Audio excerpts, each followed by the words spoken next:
हरे कृष्ण कृष्ण कृष्ण हरे हरे, हरे राम राम राम हरे हरे।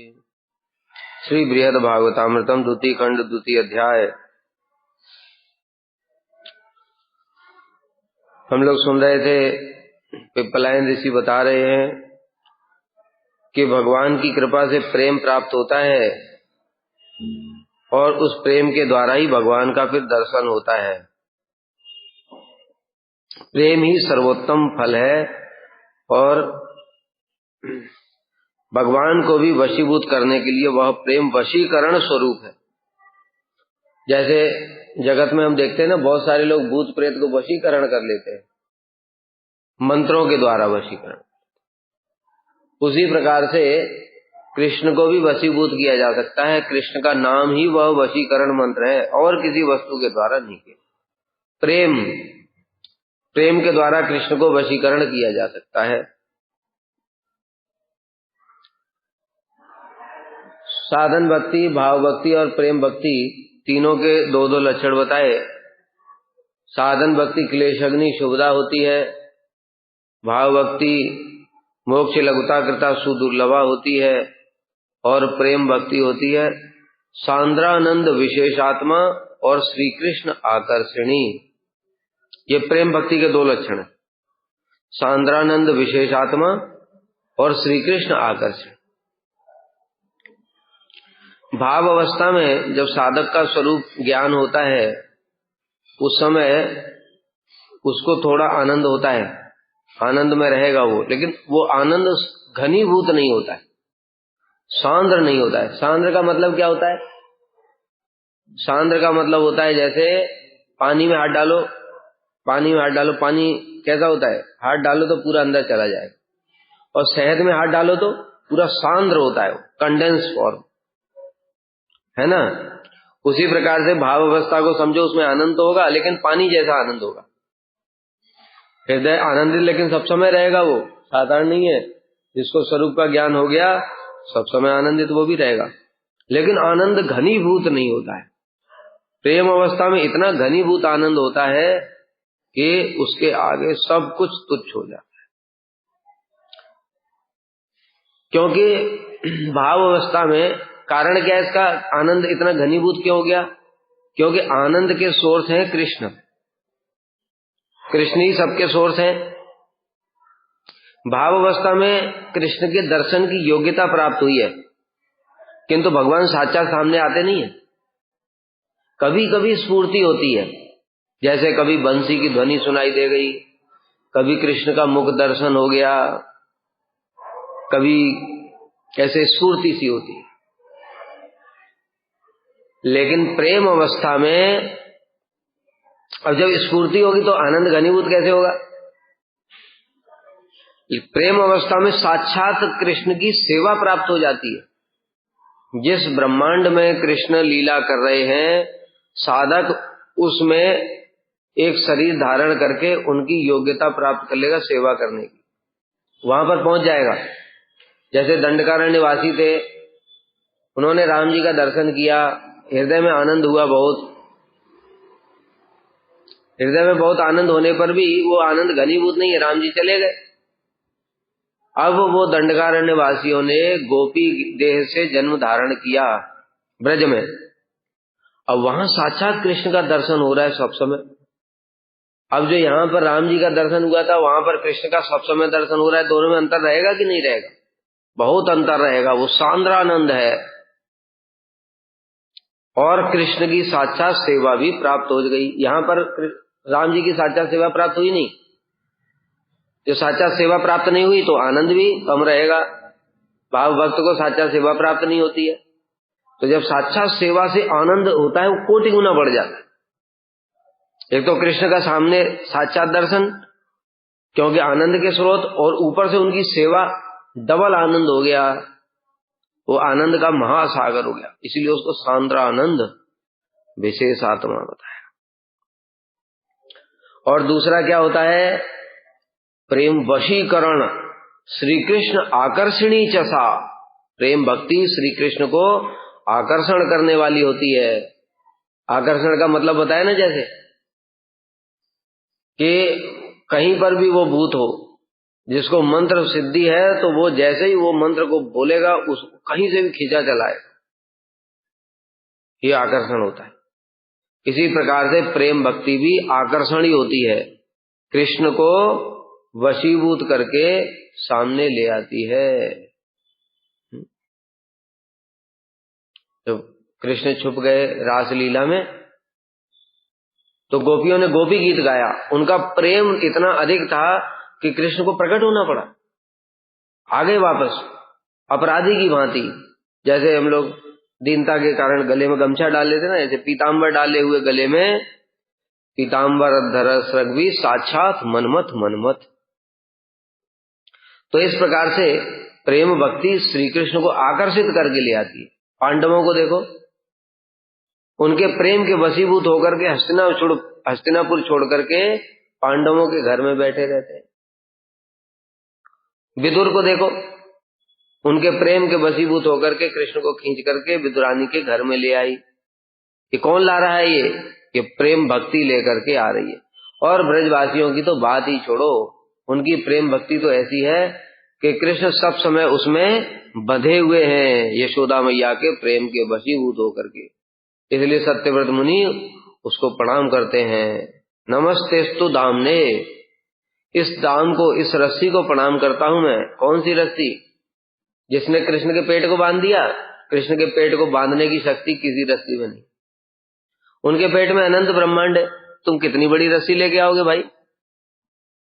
एक ब्रह्मांड को बांधने के बराबर तो रस्सी ला करके दिखाओ पहले। इस पृथ्वी को भी, तुम पूरा पृथ्वी को ऐसे एक सर्किल बना दो, एक रस्सी ऐसी बनाओ जरा। है किसी साइंटिस्ट में दम? जब पृथ्वी को नहीं बना सकते तो ब्रह्मांड कितना बड़ा है? 50 करोड़ योजन, मतलब 1 योजन 12 किलो, 6000 करोड़ किलोमीटर। कितनी बड़ी रस्सी बनाओ? मान लिया बना भी दिया, इससे करोड़ों गुना बड़े बड़े बड़े बड़े ब्रह्मांड हैं। कितनी रस्सियां बनाओगे? और ये सब ये जो इतने अनंत ब्रह्मांड है सब उनके पेट में है। उनका पेट कितना बड़ा होगा? अब कैसे रस्सी बनाओगे? इसलिए वो रस्सी को प्रणाम नहीं कर रहे हैं। कौन सी रस्सी? यशोदा मैया के प्रेम रूपी रस्सी। वो प्रेम रूपी रस्सी ने उनको बांध दिया।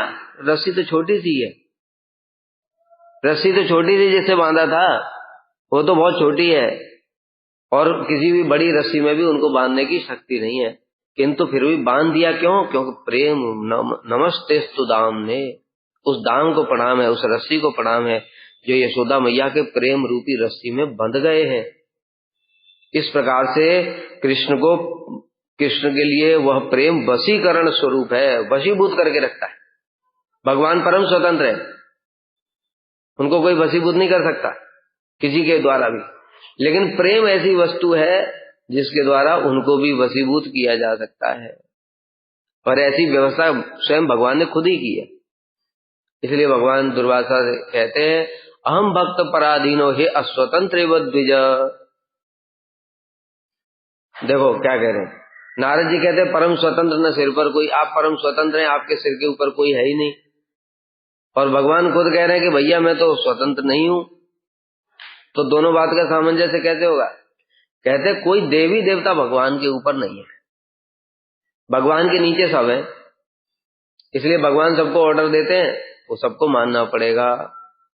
किंतु अहम भक्त पराधीनो, जहां भक्तों की बात आ जाती है, अब भगवान की शक्ति काम नहीं करती।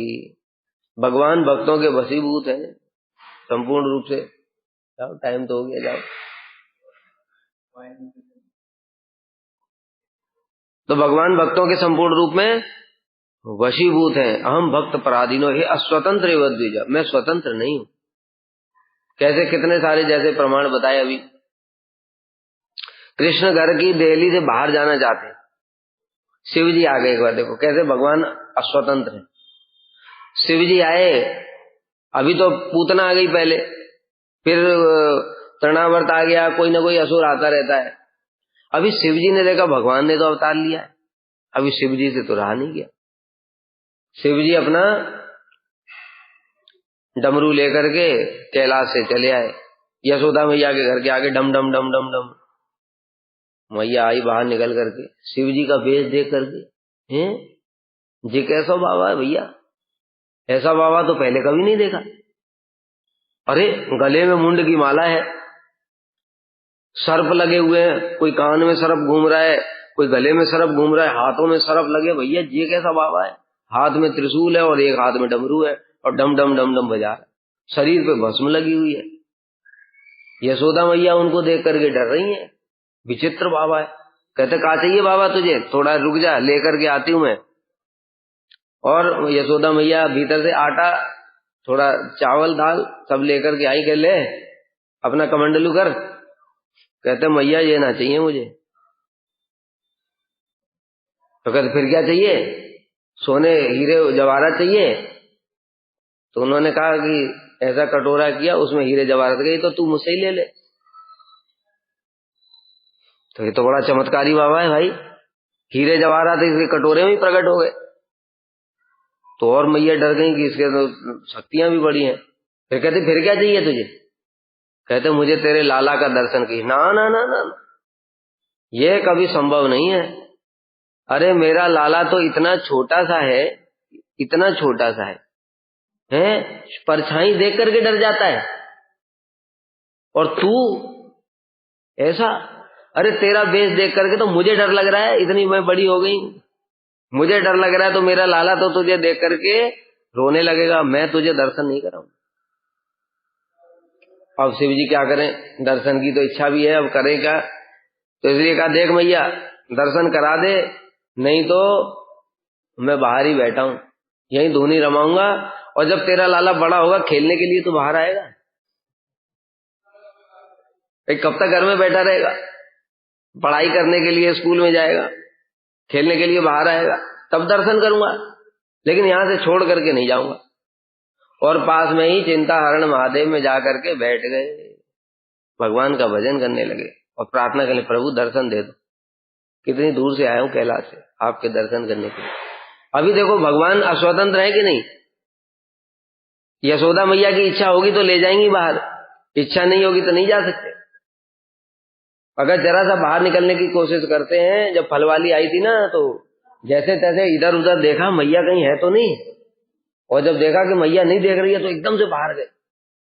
कितने डर रहे हैं, बाहर नहीं जा सकते, भक्तों के वशीभूत हैं, वो अस्वतंत्र है। अब शिव जी की क्या करें, बेचारे शिव जी दर्शन के बिना तो रहा नहीं जा रहा है, और कृष्ण भी जानते हैं ये मेरे सबसे परम भक्त हैं, इसलिए उन्होंने कहा ठीक है शिव जी कुछ काम करता हूं, तुम्हारे लिए कुछ करना पड़ेगा, दर्शन देना। सब मैया के हाथ में है, मैया चाहेगी तो दर्शन होगा।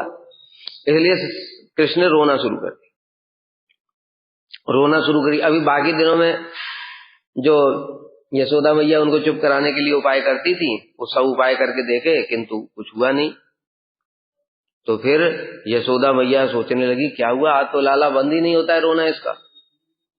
इसलिए उसी समय पौर्णमासी देवी आ गई, भगवान की इच्छा थी, योगमाया देवी, क्योंकि भगवान ने उनको प्रेरणा दी योगमाया को कि शिवजी दर्शन करना चाहते हैं, मैया को समझाओ।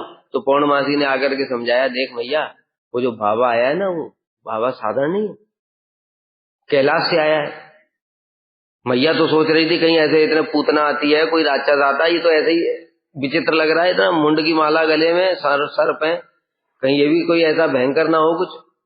तो पौर्णमासी देवी जो है उनके ऊपर सारे ब्रजवासियों को संपूर्ण विश्वास। क्यों?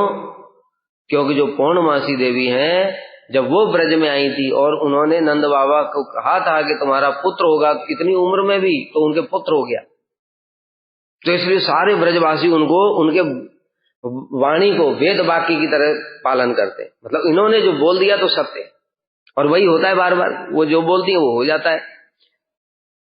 इसलिए पौर्णमासी देवी ने समझाया, देख मैया तू उसको दर्शन करा दे, लाला चुप हो जाएगा। तो ऐसे करके ये कृष्ण की व्यवस्था है सब। तो उन्होंने कहा ठीक है दर्शन तो करा दूंगी, बुला ला बाबा को। बाबा आ गए बाबा, और उसके बाद में यशोदा मैया सूप में रख कर, सूप होता है ना जिसे गेहूं ऐसे करते ऊपर, गेहूं ऐसे करते ना, सूप होता है, उसको सूप में रख करके, काला कपड़ा पहना करके, काला टीका लगा करके, और थोड़ा सा मुंह दिखाया कि देख बाबा, थोड़ा सा ही देख ले, मेरा लाला डर जाए। और बस कृष्ण का जैसे ही दर्शन हुआ, कृष्ण ने भी उनको दर्शन दे दिया, तो कृष्ण चुप हो गए। अब मैया बड़ी आश्चर्य से, तो कहते सच में ये बाबा तो चमत्कारी है। इसको देख करके लाला को डर लगना चाहिए था, लेकिन इसको देख कर चुप हो गया। तो बाबा से खुश हो गई मैया, और शिवजी भी खुश हो गए, और शिवजी कहने लगे मैया देख, तेरे लाला को नजर ना लग जाए, इसलिए मैं थोड़ा इसकी नजर उतार देता हूं, और बीच बीच में कभी कभी ऐसे मुझे बुला लिया करो, मैं तुम्हारे लाला की नजर उतार दूंगा। तो ऐसे करके शिवजी वहीं बैठे हुए चिंताहरण महादेव, और बीच बीच में ऐसे यशोदा मैया जब लगती तक उनको, मेरे लाला को कहीं किसी की नजर लग गई है, कोई अला वाला लग गई है, तो उनको वहीं से बुला लेती थी। और कहने का मतलब क्या, देखो कृष्ण पूर्ण रूप से वशीभूत हैं। यशोदा मैया अगर दर्शन कराएंगी तो दर्शन होगा, नहीं कराएंगी तो नहीं होगा। घर की दहली से बाहर नहीं जा सकते। तो इस प्रकार से भक्त के भगवान वशीभूत हैं। अहम भक्त पराधीनो हे अस्वतंत्र द्विज साधुवे ग्रस्त हृदय हो। साधुवे ग्रस्त हृदय हो, ग्रस्त का मतलब क्या होता है, जैसे कहते हैं रोग ग्रस्त, इसका मतलब क्या होता है, रोग ने पूरे शरीर के ऊपर में कब्जा कर लिया। उसी प्रकार से साधु भी ग्रस्त, साधुओं ने कब्जा कर लिया पूरा। भगवान के जो हृदय है उसके ऊपर साधु लोग कब्जा जमा करके बैठे हैं। जैसे एक राजा होता है ना, दूसरे राजा के ऊपर जब कब्जा कर लेता है तो फिर उसको सारा आदेश मानना पड़े, है ना। उसी प्रकार से भक्त लोगों ने भगवान के हृदय पर कब्जा कर लिया है। जो भक्त लोग कहेंगे वो तो कृष्ण को मानना ही पड़ेगा।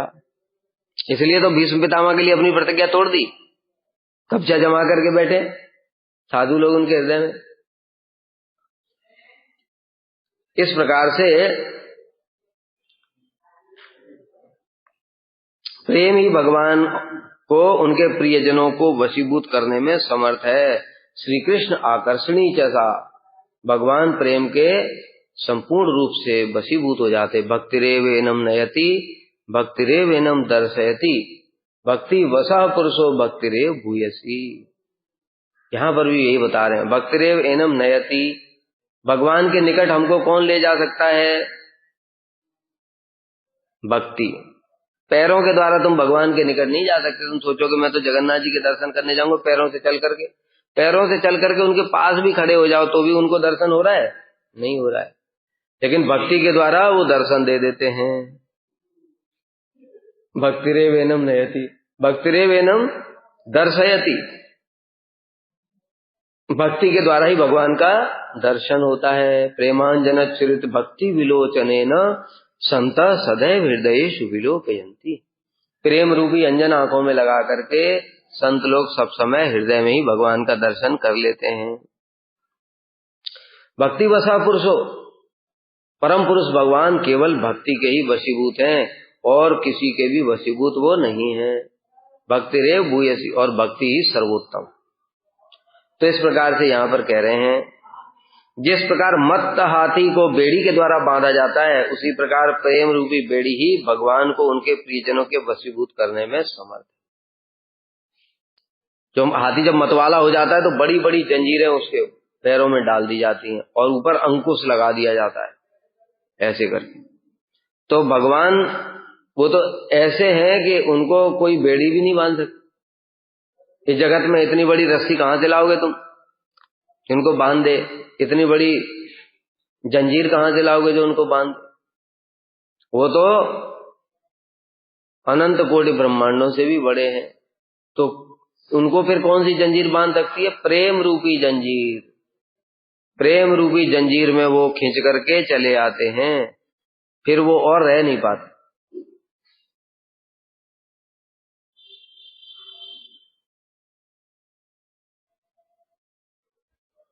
भगवान के अनुग्रह द्वारा ही वह प्रेम प्राप्त होता है। एक बात और भी है, अब ठीक है प्रेम के द्वारा तो वशीभूत होते हैं भगवान, लेकिन अब प्रेम कहां से आएगा? तो मार्केट में मिलता है क्या किसी दुकान? कहते हाँ, ये भक्ति के मार्केट में मिलता है।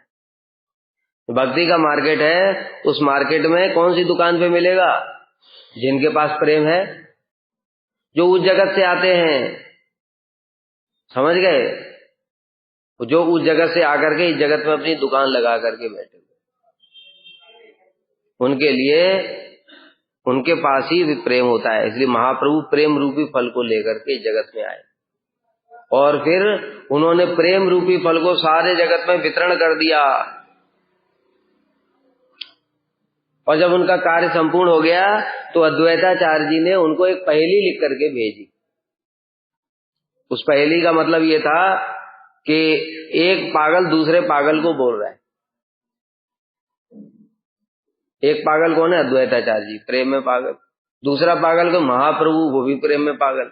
एक पागल दूसरे पागल को कह रहा है, क्या कह रहा है कि देखो, तुमने जो दुकान लगाई थी चावल की, हाट में, बाजार में चावल की दुकान लगाई थी, अभी सभी के पास में इतना चावल हो गया कि अभी कोई खरीदने वाला बचा ही नहीं, तो फिर अभी और चावल का दुकान लगाने से लाभ क्या है? भाई तुम गए किसी मार्केट में और वहां पर तुमने कोई चीज बेचे, कपड़े की मान लो, कपड़े की दुकान लगा ली और कपड़ा सबके पास, सबने कपड़ा खरीद रखा, इतना कपड़ा खरीद रखा है कि उसको जरूरत ही नहीं है, अभी कोई कपड़ा खरीदता ही नहीं है, तो फिर दुकान लगा के बैठे रहने से लाभ क्या? ये बोल करके भेजा। इसको पढ़ते ही महाप्रभु अत्यंत गंभीर हो गए। केवल स्वरूप दामोदर गोस्वामी समझ पाए इस पहेली का, बाकी भक्त लोग समझ नहीं पाए। एक पागल दूसरे पागल को कह रहा है कि हाट में चावल खरीदने वाला कोई नहीं है, इसका मतलब क्या है? महाप्रभु थोड़ी चावल बेचते हैं, और महाप्रभु को द्वैताचार्य पागल क्यों बोलेंगे? कोई समझ नहीं पाया। स्वरूप दामोदर समझ गए कि ये प्रेम रूपी, प्रेम में पागल हैं दोनों, अद्वैताचार्य जी, और उन्होंने ही बुलाया था इनको, महाप्रभु को आह्वान किया था। और ये हाट में चावल मतलब बाजार में प्रेम रूपी फल बेच रहे हैं महाप्रभु, लेकिन सबको प्रेम मिल गया, जीव जंतुओं को भी झारखंड में जाके प्रेम दिया है।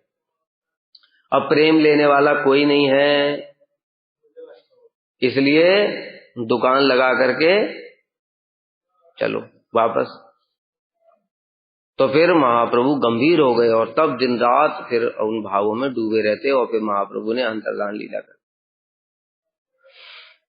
इस प्रकार से भगवान के अनुग्रह द्वारा ही वह प्रेम रूपी फल प्राप्त होता है।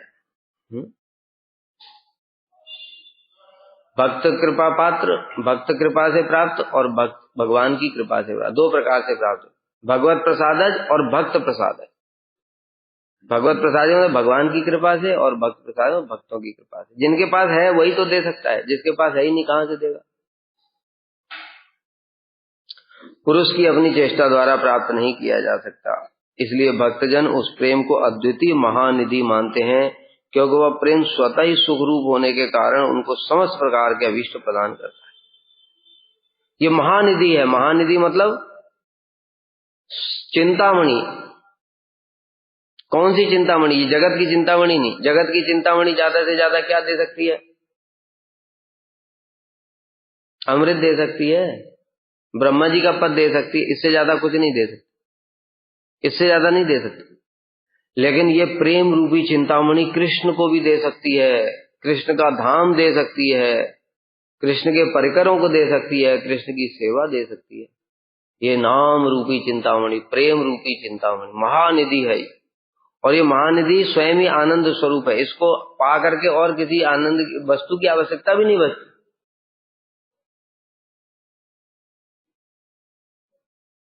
इसलिए इस प्रेम को अद्वितीय महानिधि मानते हैं, क्योंकि वह प्रेम स्वतः ही सुख रूप है। प्रेम हृदय में आ जाएगा तो अपने आप ही सुख हो जाएगा, फिर उसको कभी दुख नाम की कोई चीज ही है ऐसा भी नहीं पता चलता। वह प्रेम परमानंद के विचित्र माधुर्य द्वारा परिपूर्ण है, उसमें परम आनंद रहता है। बताया ना, सांद्रानंद। सांद्रानंद इतना घनीभूत आनंद होता है कि उसके सामने भुक्ति मुक्ति, यहाँ तक कि बैकुंठ की भी मुक्ति भी अच्छी नहीं लगती। सालोक्य साष्टी सारूप्य सामीप एकत्वम अप्यति दीयमानम न गृणंति विना मत सेवनम जना। जिनके हृदय में प्रेम आ जाता है वो प्रेम सेवा चाहते हैं भगवान। भगवान कहते हैं मैं तुम्हें वैकुंठ की मुक्ति दे दूं, 4 प्रकार की सालों के साष्टी सारूप, नहीं हमको नहीं चाहिए। कहते साहित्य दे दूं, कहते वो तो बिल्कुल नहीं चाहिए। तो क्या दूं? कहते सेवा दे दो, बस प्रेम सेवा। जैसे हनुमान जी कहते हैं, हनुमान जी सब समय राम जी की सेवा चाहिए, उनको और कुछ नहीं चाहिए। भगवान मुक्ति दे दें, कुछ भी दे दें, कोई उनको बिल्कुल लेस मात्र भी उनका ध्यान ही नहीं जाता। और प्रेम ऐसी महानिधि है कि देखो सुखदेव गोस्वामी के पास ये प्रेम रूपी महानिधि थी, और देवता लोग स्वर्ग से अमृत लेकर के और बोलने लगे कि आप हमको ये भागवत दे दीजिए, भागवत कथा रूपी अमृत, और हम आपको ये स्वर्ग का अमृत दे देते हैं। सुखदेव गोस्वामी कहने लगे, रे मूर्खो, कहाँ ये भागवतामृत प्रेम प्रदान करने वाला, और कहाँ तुम्हारा ये जड़ अमृत? दोनों की तुलना क्यों की तुम? तुलना किया यही गलत। एक कांच के टुकड़े की तुलना कभी हीरे से हो सकती है क्या? देखने में दोनों एक जैसे लग रहे हैं, कांच का टुकड़ा भी चमक रहा है, हीरा भी चमक रहा है, लेकिन दोनों की तुलना हो सकती है कभी? हीरा अनमोल और कांच का टुकड़ा 1 रुपए का।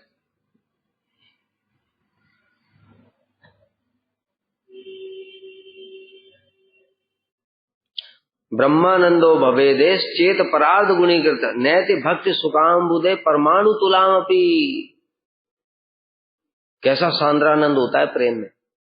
ब्रह्मानंद मतलब जो योगी लोग, ज्ञानी लोग हृदय में जो आनंद प्राप्त करते हैं ना, ये आनंद मतलब कोई अरबों खरबों साल तक उस आनंद में निमग्न रहा हो।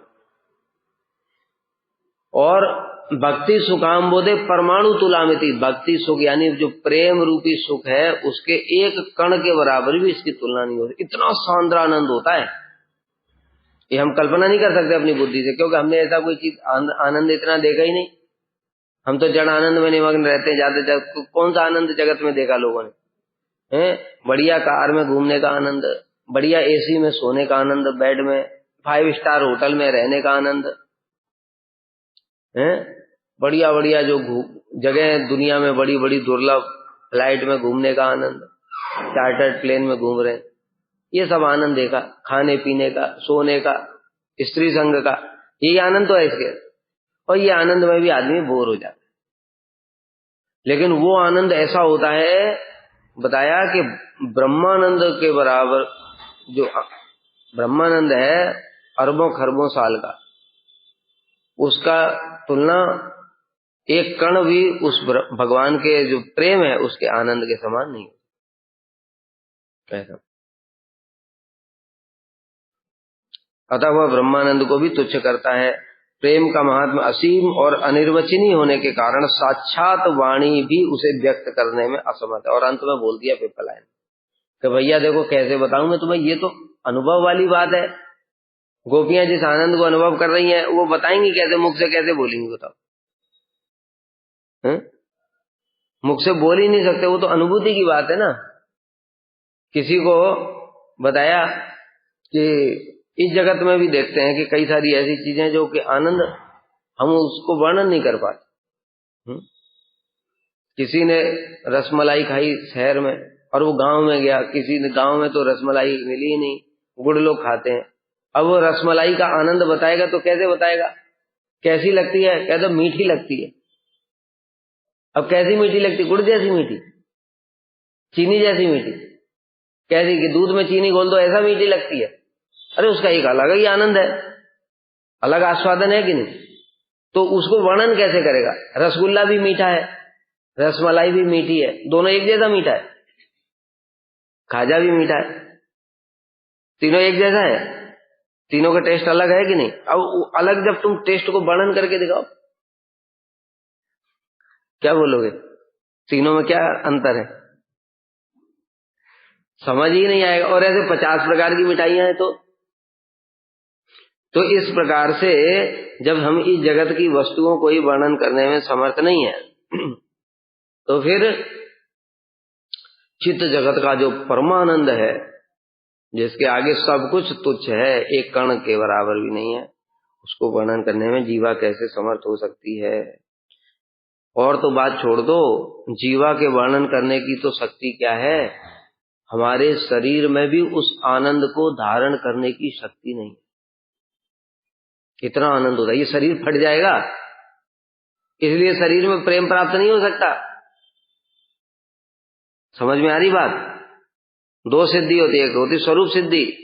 इस जगत में अगर कोई सिंसियर साधक है जिसका कोई अपराध नहीं है, भजन साधन करते करते श्रद्धा, साधु संग, भजन क्रिया, गुरु पदाश्रय किया, भजन क्रिया प्रारंभ हो गई, भजन क्रिया करके अनर्थ दूर हो जाएंगे, काम क्रोध मोह लोभ, अनर्थ निवृत्ति हो जाएगी, फिर निष्ठा में प्रवेश करेगा। निष्ठा में प्रवेश करने के बाद में फिर नाम में, कथा में, कीर्तन में रुचि आएगी, रुचि के बाद में फिर आसक्ति आएगी, उसके बिना रह नहीं पाएगा, और आसक्ति के बाद स्वरूप सिद्धि, अर्थात मेरा स्वरूप क्या है, भगवान के साथ मेरा संबंध क्या है, मेरी सेवा क्या है, सब कुछ पता चल जाएगा। बस इस शरीर में और नहीं होगा, और नहीं होगा इससे ज्यादा, क्योंकि ये शरीर प्रेम के विकारों को धारण करने में समर्थ नहीं। प्रेम के विकार सुने ना, महाप्रभु के शरीर में जब प्रेम का विकार होता है तो पूरा शरीर कछुए का हो गया। और तुम्हारा अगर कछुआ का एक बार हो गया फिर दोबारा वापस होगा वैसा, फिर कछुआ ही बन जाओगे फिर परमानेंट। अगर किसी का जॉइंट खुल गया एक, तो डॉक्टर लोग ऑपरेशन कर करके थक जाएंगे पर जुड़ नहीं पाएंगे।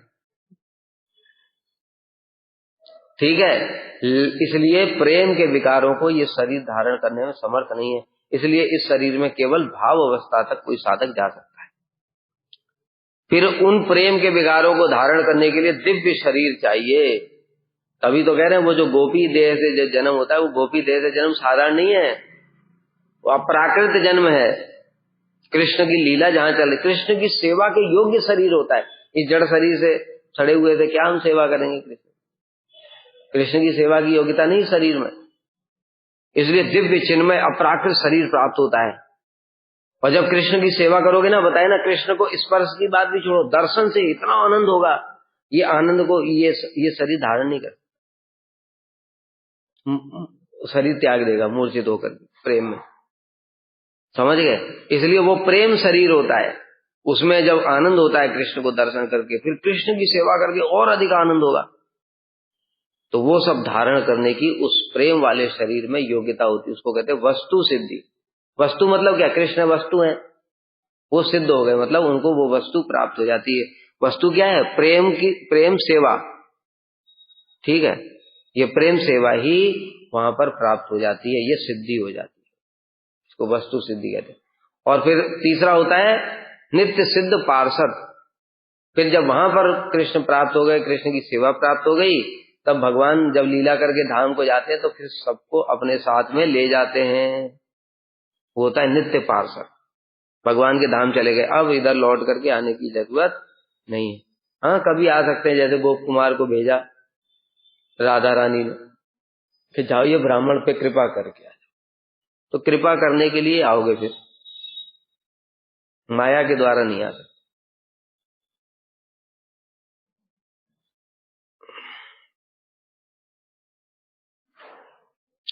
प्रेम का महात्म्य असीम और अनिर्वचनीय होने के कारण साक्षात वाणी भी उसे व्यक्त करने में असमर्थ है। अब जैसे अभी बताया, कृष्णदास कविराज गोस्वामी महाप्रभु के हृदय के भावों को थोड़ा सा वर्णन तो कर रहे हैं,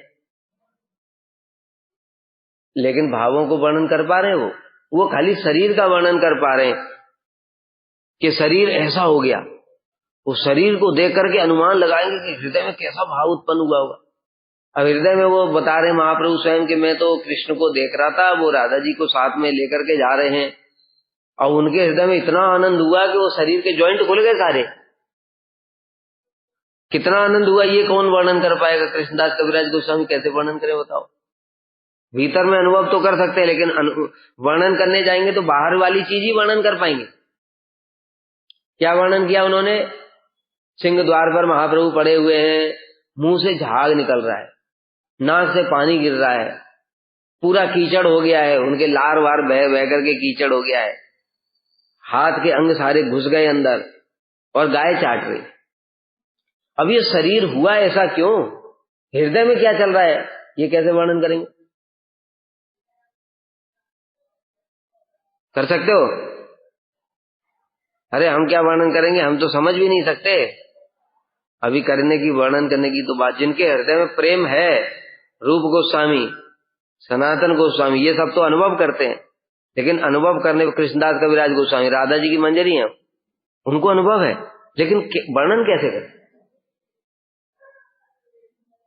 तो इसलिए अनिर्वचनीय और वाणी से अव्यक्त है, अर्थात प्रेम परम रहस्यपूर्ण वस्तु होने के कारण अप्रकाशनीय है। जो रहस्यमय वस्तु होती है उनको सबके सामने प्रकाशित नहीं किया जाता। देखा जैसे बड़ी दुर्लभ दुर्लभ चीजें होती है उनको म्यूजियम में रखा जाता है।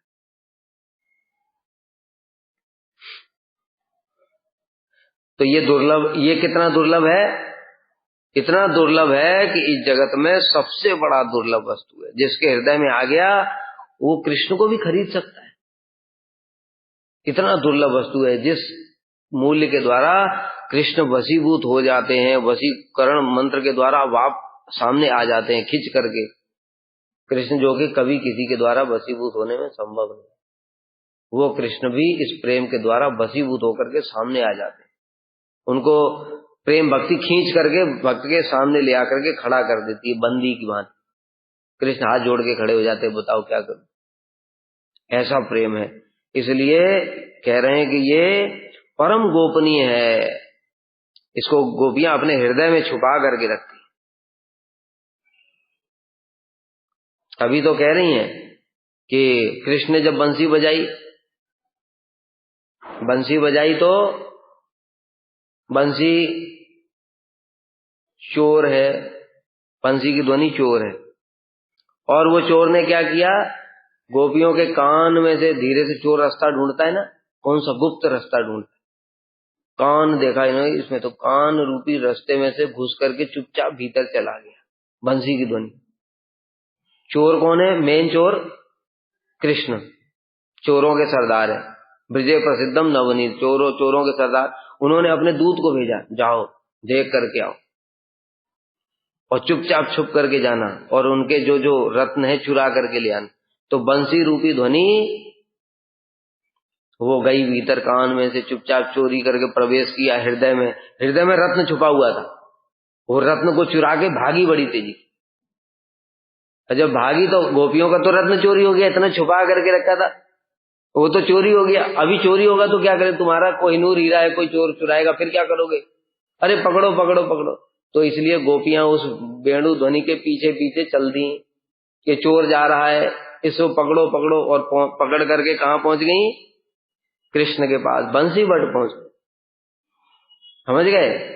इस प्रकार से गोपियों का जो हृदय रूपी रत्न था, जिसको उन्होंने इतना छुपा करके रखा था, ये वेणु ने चुरा लिया, और चुरा करके अपने सरदार के जाकर के दे दिया, ये लो प्रभु, मालिक को।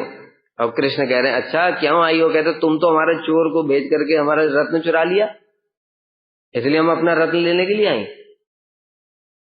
ठीक है, ये परम गोपनीय है।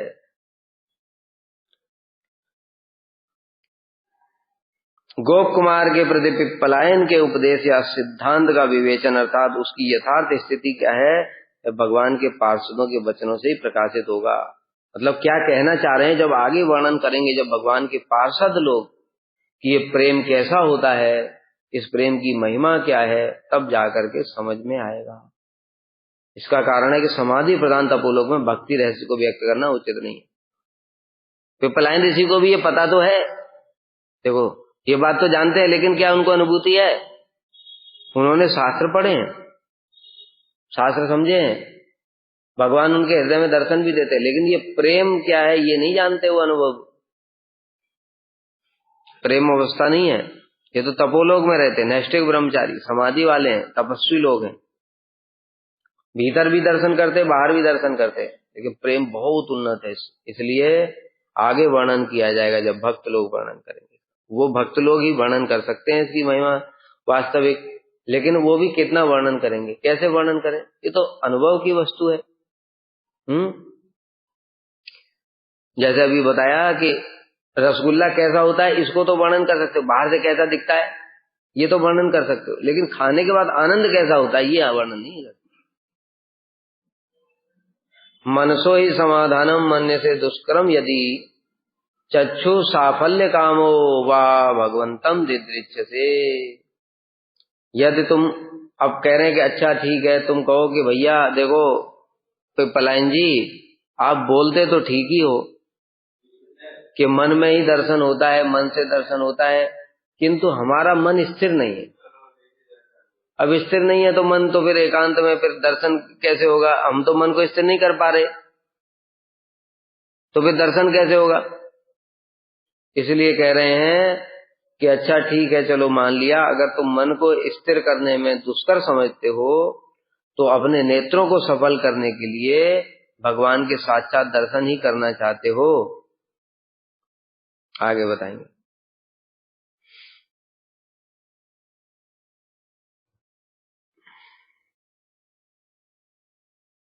अगर तुम्हारे नेत्रों को ही सफल करने की इच्छा है, वैसे तो बता दिया उन्होंने पूरी बात की दर्शन मन से ही होगा, लेकिन फिर भी तुम नेत्रों के द्वारा ही अगर करना चाहते हो तो तदगच्छ भारतम वर्षम तत्र नो अत्रति अत्रत्यमीश्वरम नारायणम नरसकम पश्चाद्रौ गंधमादने तदगच्छ भारतम वर्षम, भारतवर्ष में चले जाओ।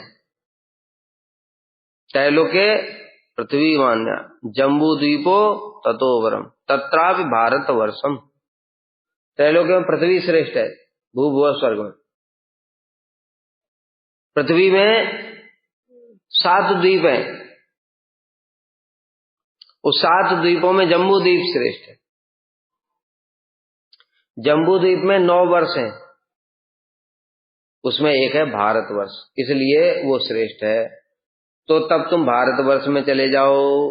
फिर वहां क्या करूंगा जाकर के? कहते वहां पर गंधमादने पश्चाद्रौ, गंधमादन पर्वत पर जाना, वहां पर नर और नारायण इस लोक के अधीश्वर, तपोलोक के अधीश्वर, अब बता रहे नर और नारायण। स्वर्गलोक के अधीश्वर कौन थे? उपेंद्र। और महरलोक के कौन थे? यज्ञेश्वर भगवान, यज्ञ पुरुष। और तपलोक के अधीश्वर कौन है? नर और नारायण। भगवान के 24 अवतारों का वर्णन है ना, उसमें नर नारायण का भी वर्णन। वही नर ही अर्जुन के रूप में प्रकट हुए हैं और नारायण ही कृष्ण के रूप में प्रकट हुए हैं। तो इस प्रकार से नर और नारायण है तपोलोक के अधिष्ठात्र देवता, वहां पर उनका दर्शन। तो कह रहे तुम गंधमादन पे चले जाओ और वहां पर इस लोक के अधीश्वर नर नारायण का दर्शन करो। इसके लिए भारतवर्ष में जाओ और वहां पर इस तपोलोक के अधिष्ठाता हमारे स्वामी उन नर नारायण का दर्शन करो। यदि पूछे कि भैया वहां पर कौन सी जगह पर दर्शन करेंगे, तो इसके लिए कह रहे हैं कि गंधमादन पर्वत पर दर्शन करो, वहां पर रहते हो। अंतर्बहिश्च पश्यामस्तम समाधि परायण ना तो विच्छेद दुखम स्याद इति अगातत्र सह प्रभु। तो कहते यहां से वहां क्यों चले गए? वो ये तो तपोलोक के भगवान हैं, तपोलोक में रहना चाहिए उनको, तो वह गंधमादन पर्वत पर क्या करने चले गए? आप लोगों को छोड़ करके आपको यहां दर्शन देना चाहिए। तो कह रहे हैं कि देखो अंतर बहिश्च पश्चामस्तम समाधि परायण, हम लोग हैं समाधि परायण, सब समय समाधि में रहते हैं। जब समाधि में रहते हैं तो मन भगवान में ही लगा रहता है, इसलिए आंखें बंद करने पर भी उनको दर्शन करते हैं, बाहर भी दर्शन करते हैं। वो कहीं पर भी रहे लेकिन हमको सब जगह दर्शन होता है उनका। गोप कुमार को तो हो नहीं रहा है, लेकिन समाधि परायणों को उनको सब समय वो दर्शन करते हैं वो। इसलिए हम समाधि परायण है, समाधि में स्थित होकर के अंतर बाहर सर्वत्र ही उनका दर्शन करते हैं। इसलिए हम उनका विच्छेद दुख अनुभव नहीं करते। जैसे गोप कुमार को दुख होता है, क्यों? क्योंकि वो नेत्रों से देखते हैं, अगर नेत्रों से दिखता नहीं फिर उनको दुख होता है।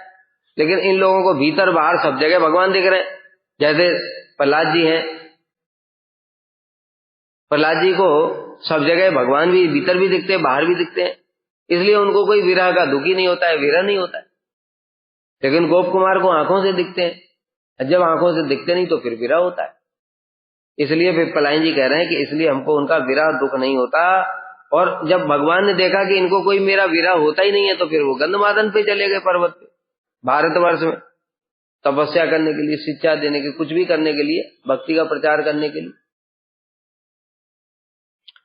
इसलिए गोप कुमार जी मानो पूछे कि अरे वो भक्त वत्सल भगवान आप लोगों को छोड़ करके वहां गंधमादन पर्वत पर पृथ्वी में क्या कर रहे हैं? तो कह रहे हैं कि देखो हम लोगों को कोई भी दुख नहीं होता है विच्छेद का। क्यों? विरह ही नहीं होता है। क्यों? भीतर और बाहर सब जगह उनका ही दर्शन होता है, तो विरह कैसे होगा? इसलिए हम लोग उनके विरह दुख का अनुभव नहीं जान पाते। तो भगवान नारायण भी हमारी इस योग्यता को देख करके, कौन सी योग्यता? कि इनको सब समय सब जगह मेरा दर्शन होता है, इस योग्यता को देख करके वो प्रभु वहां पर चले गए।